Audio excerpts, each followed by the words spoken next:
लामाथिं ओंखारलांनानै आंखौ नाहरदोंमोन।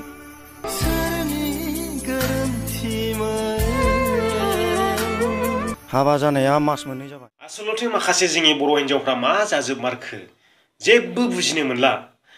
लोगोफोर आं दहाय फुङावहाय खामानि दामानि मावखांजोबनायनि उनावहाय दसे सम निउस नायनानै टाइम पास खालामनोसै होननानै निउस नायबाय थानाय समावहाय आङो मा नुनो मोनखो खालि हौवा गारना खारनाय लाइन लाइन मोनथाम भिडिअ नुबाय आं।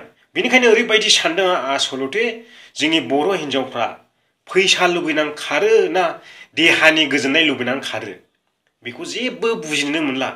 गावसोरनि खुगाजों फोरमायनानै होब्लाबोदि मोजां जागौ बेखौबो फोरमाया। बबे भिडिअफोरखौ आङो नुसनदों बेखौ आङो नोंथांमोननो ससे श' खालामनो गोसो जादों। सोरांस्रि ब्रह्म मुंनि सासे हाबा जाखानाय आइजोआ थांनाय 6 खालारनिफ्रायनो गोमानानै दङ। बर' समाजाव हाबा जाखानाय हिन्जावफोरा गुबुनजों लांखारलायनाया बारानिफ्राय बारासो जागासिनो। चिरां जिल्ला बेरहांगाव हास्रावबारि गामिनि खनिन ब्रह्मनि बिसिया थांनाय जुलाइ दाननि 6 खालारनि फुंनि 7:30 रिंगानिफ्राय गोमानानै दङ। लामाथिं ओंखारलांनानै आंखौ नाहरदोंमोन।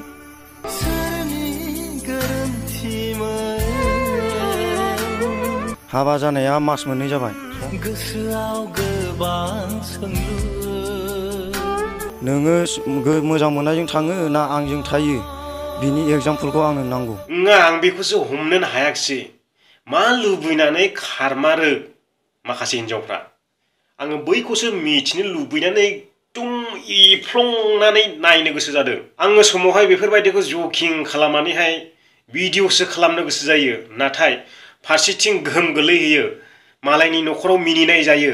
आङो बिनिखायनो बांद्राय जकिं खोथा बुंनाय जाया, नङाब्लाथ' आं बेखौ जकिंसो लानो गोसो जायो। एकदमबारे मिनिथाव बाथ्रा बुंनाय बेफोरबायदिसो लानो लुबैयो आं। ओमफ्राय जोङो बुंगोन दा बै हौवानि गोसोआवहाय गोहोम गोलैहैगोन, आंखौ मिनिनो ओंखारदों, जाम्बा नुदों, बेफोरबायदि जाहैगोन ना। बेनिखायनो आङो एसे सिरियासलि लानानै भिडिअखौ बानायबाय। बे जोबखांनायनि उनावहाय प्रान्जल बिथांनि ग्रोब नटिफिकेसन फैलायबाय, प्ले खालामलायबाय आरो बेनो नुबावलायबाय। चिरां जिल्लानि आमगुरि पुलिस बादानि सिङाव थानाय फाथाबारि गामिनि सोरां नार्जारिनि अनजालि बिसि सरला नार्जारिया थांनाय जुन दाननि 15 खालार बिस्थिबार खालि गावनि सासे गथ'खौ लांफानानै दखानाव आधार कार्डखौ लिंक खालामहैनो होननानै न'खराव खोन्थाना थांनानै न' फारसे दिनैसिमबो सफैयाखै। न'खरनि मानसिफोरा सरला नार्जारिखौ सोरबा राजबंसि हौवाजों खारलांदों होननानै सन्देह खालामनाय जादों आरो सरला नार्जारिया सासे गथ'खौ गालांदों बा सासे गथ'आ थालांदों न'आव।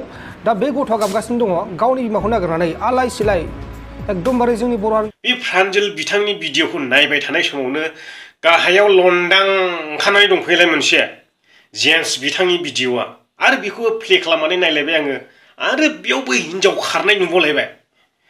मा बुंबावनांगौ जाखो।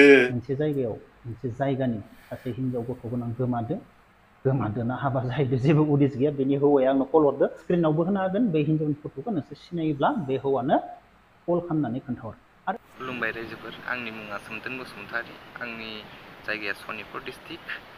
आंनि बिसिया गोमानानै दङ। जुननि 12 थारिख खालार खालि बियो न'निफ्राय खारखोमालांदों आरो बबाव थांदों बेखौ नुनाय जायाखै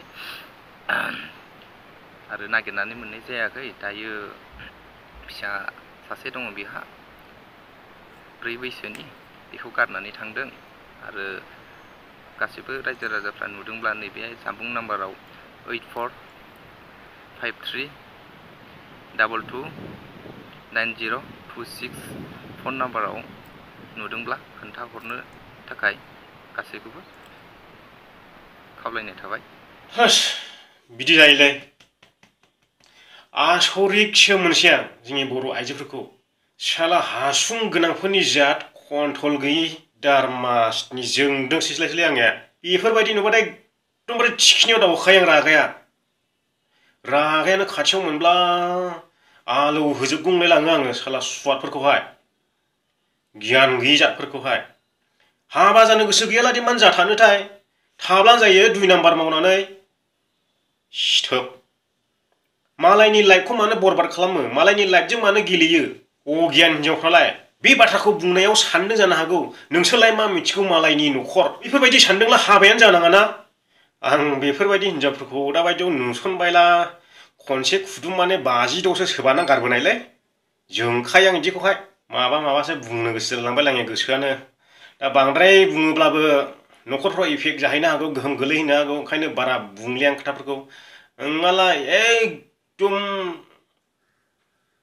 लाजिथावना बाथ्रा बुंगौमोनलै आं सुवादफोरखौ साला नोंहा हिनजावफ्रा बेफोरबायदि न'खर सिफायनोसो हाबा जायोना मा जायो जाखो आं जेबोखौनो मिथिनो मोनला आं जेबो बुंनो रोंलालै लोगोफोर खर'आसो मानलुंजोबखालायबाय आंनि नुनाय लोगो लोगोनो साला सुवादफोरनिखौ गान्थि गैयि जातफोरनिखौ दारमा सिटिनि मोननायमोनब्ला खाथियावहाय